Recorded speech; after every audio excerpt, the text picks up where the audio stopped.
అసలు అర్థమే లేదు. ధర్మం అనేటువంటిది ఒక హిందుత్వం లోపలనే ఉంది. స్త్రీని దేవతగా పూజించేటువంటి ధర్మం ఇది హిందూ ధర్మం.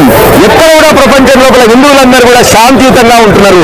వాళ్ళు ఏ దేశం లోపల ఉన్నా కానీ సరే ఆ దేశాన్ని తమ దేశంగా భావిస్తూ ఆ దేశం యొక్క అభివృద్ధి కొరకు పాటుపడుతున్నటువంటి ఇంత శాంతియుతంగా ఉన్నటువంటి హిందువుల పట్ల బంగ్లాదేశ్ లోపల నర్రమేధం. అసలు ప్రపంచమంతా కూడా సిగ్గుతోని తల వంచుకోవాల్సినటువంటి అవసరం ఉంటుంది.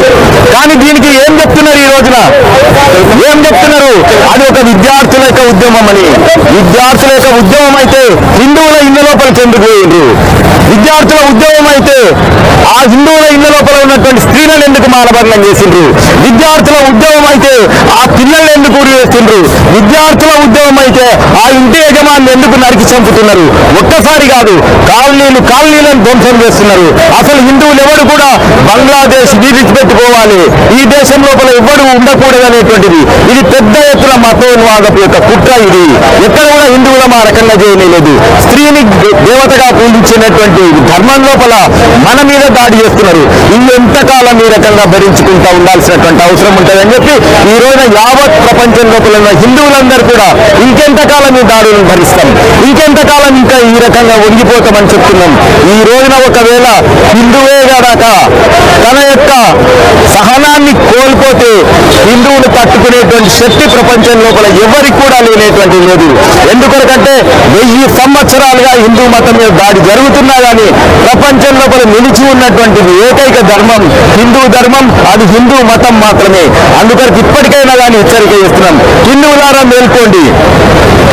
మేల్కోండి, మిమ్మల్ని మీరే కాపాడుకోవాల్సినటువంటి అవసరం ఉంటుంది. బంగ్లాదేశ్ నీచమైనటువంటిది. ఆ దేశ ప్రధానమంత్రి షేక్ హసీనాను చంపుతామని చెప్పింది. ఆమె దేశం విడిచి పారిపోయింది. మహిళ అనేటువంటిది కూడా చూడకుండా, ఆమె హిందువు కాకుండా మహిళ అనేది చూడకుండా ఆమెను చంపుతామని చెప్తే సైన్యం కానీ పోలీసులు కానీ కాపాడలేనటువంటి స్థితి. ఇంకా ఎంత నీచులు అని అంటే షేక్ హసీనా తమ దేశం యొక్క ప్రధానమంత్రి.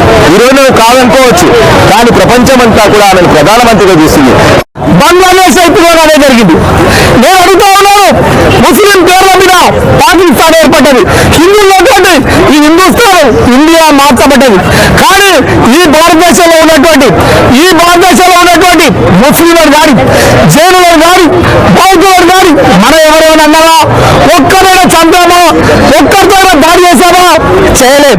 మనం లౌకిక వాదం ద్వారా అదే రకంగా మా సర్వే జనా స్థితిలో పోవాలి సనాతన ధర్మం నేర్పినటువంటి ఆ ధర్మానికి అనుగుణంగా మనం పనిచేస్తాం.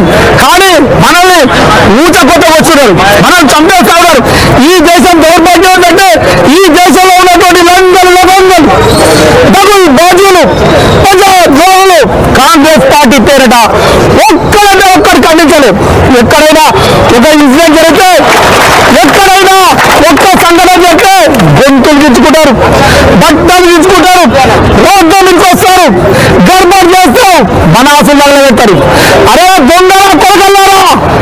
ఆ యొక్క బయట దేశాలు జరిగేటువంటి సంఘటనలకు మనకేం సంబంధం? ఇక్కడ మీరు అంగీకరించుకున్నారు కదా.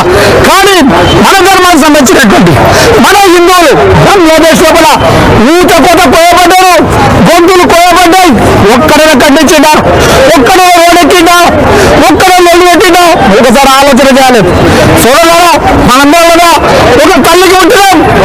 ఈ మానవ జాతంలో తల్లి గర్భం లోపల జన్మించడం ఏదైతే ఆడవాళ్ళకు బాధ ఉంటుందో, మరణంగా ఉంటుందో అది జన్మస్థానం, పవిత్రమైన జన్మస్థానం.